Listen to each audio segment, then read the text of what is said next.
అలాగే శివ గారు 2026 సంవత్సరంలో మకర రాశి వారికి ఎలా ఉండబోతుంది? వాళ్ళ ఉద్యోగ స్థితి ఏమైనా మారబోతుందా?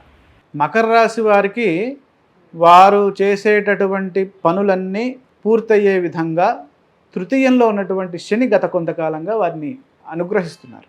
హుహు. శని భగవానుడు ఇందాక అనుకున్నాం, శని అనుగ్రహిస్తే విశేషంగా ఇస్తారు ఆయన ఫలితం. అదే ఎప్పుడు తృతీయం నెగెటివ్‌గానే ఆలోచిస్తాం పాపం. శని అనంటే ఏదో నెగెటివ్ మైండ్ సెట్‌తో ఉంటుంది మొత్తం. కానీ ఇప్పుడు అట్లా లేదు. మకర రాశి వారికి ఏమైంది, థర్డ్ హౌస్లో శని సంచారం వల్ల ఈ సంవత్సరం అద్భుతమైనటువంటి పురోగతి ఉంటుంది. పురోగతి అంటే డెవలప్మెంట్. గత కొన్నేళ్లుగా పడినటువంటి కష్టాలకు ఒక కొలిక్కి వస్తాయి ఆ కష్టాలన్నీ. ఇది పరిష్కారమైనటువంటి కాలంగా, పరిష్కార సమయంగా మనం చూడొచ్చు. ఈ మీ ఆత్మవిశ్వాసము రెట్టింపు అవుతుంది. సానుకూల ఫలితాలు వస్తాయి. సకాలంలో బాధ్యతల్ని నిర్వర్తించడం ద్వారాగా అనుకూల ఫలితాలు ఉంటాయి. అంటే టైం టు టైం మనము షెడ్యూల్ తోటి ముందుకు వెళ్ళిపోవాలి. Okay. Don't post phone your things. Tomorrow never comes అన్నట్టుగా ఎప్పుడు వెనక్కి వేయకూడదు. రేపు చూద్దాంలే, తర్వాత చేద్దాంలే అనేటటువంటి ఆ యాటిట్యూడ్ తీసేయాలి.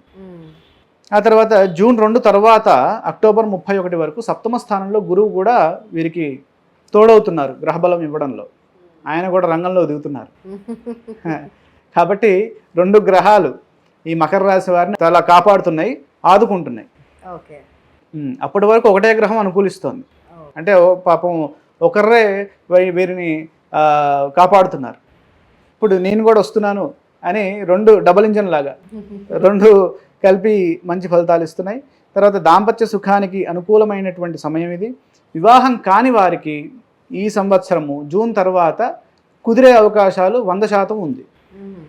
ఆ కోవలో ప్రయత్నం చేయండి. తర్వాత విద్యాయోగం కూడా అనుకూలంగా ఉంది. సంపూర్ణ జ్ఞాన ప్రకాశంతో పరిశోధాత్మకమైనటువంటి అభివృద్ధిని సాధిస్తారు. ప్రస్తుత సమాజానికి తగిన విధంగా విజ్ఞానాన్ని పొందుతారు. అంటే విద్యార్థులకు విశేషమైనటువంటి కార్యసిద్ధి ఉంది. ఆదాయ వనరులు సమకూరుతాయి. కొత్త మార్గాల్లో ఆర్థికంగా విస్తరిస్తారు. అంటే నూతనంగా ఎక్స్పాండ్ అవుతారు. తర్వాత 2వ ఇంట్లో రాహు ఉండడం వల్ల శాంతంగా మనం మాట్లాడాలి. వాక్స్థానం సెకండ్ హౌస్ అంటే మనం ఆవేశం లేకుండా శాంతంగా నవ్వుతూ మందహాసంతో మనం మాట్లాడితే అనుకూల ఫలితాలు సిద్ధిస్తాయి. అదేవిధంగా జూన్ వరకు గురువు 6వ రాశిలో ఉన్న కారణం చేత ఆర్థిక ఇబ్బందులు, మనము తీసుకునే లోన్స్, ఈఎంఐస్ అవన్నీ ఎక్కువగా కాకుండా మనం కాస్త కంట్రోల్ చేసుకున్నట్లయితే మీకు జూన్ తర్వాత వచ్చేటటువంటి గురుబలం అది ఫెచ్చింగ్ అయ్యి బాగా కనిపిస్తుంది అనమాట. లేకపోతే నాకు మంచి కాలం ప్రారంభమైనా నాకు ఇంకా ఏంటంటే ఇలాగే ఉంది అంటారు కొంతమంది. దానికి కారణం ఏంటి? నువ్వు గతంలో చాలా ఒక 10 లక్షలు అప్పు చేసావు. ఇక్కడ సప్తమంలో గురువు వచ్చిన తర్వాత ఆయన 10 లక్షలు ఇచ్చాడు. 10 లక్షలు అయిపోయినాయి. అక్కడ బ్యాలెన్స్ అయిపోయింది. ఇంకా నాది ఏంటంటే ఇంకా ఇంతే ఉంది, డెవలప్మెంట్ లేదంటే నీకు ఏముంటుంది? అక్కడ మొత్తం చేసావు కదా, అక్కడంతా నెగిటివ్ చేసావు కదా. ఆ నెగిటివ్ని పాజిటివ్లోకి మార్చుకోవడానికి ఈ టైం అంతా అయిపోయింది.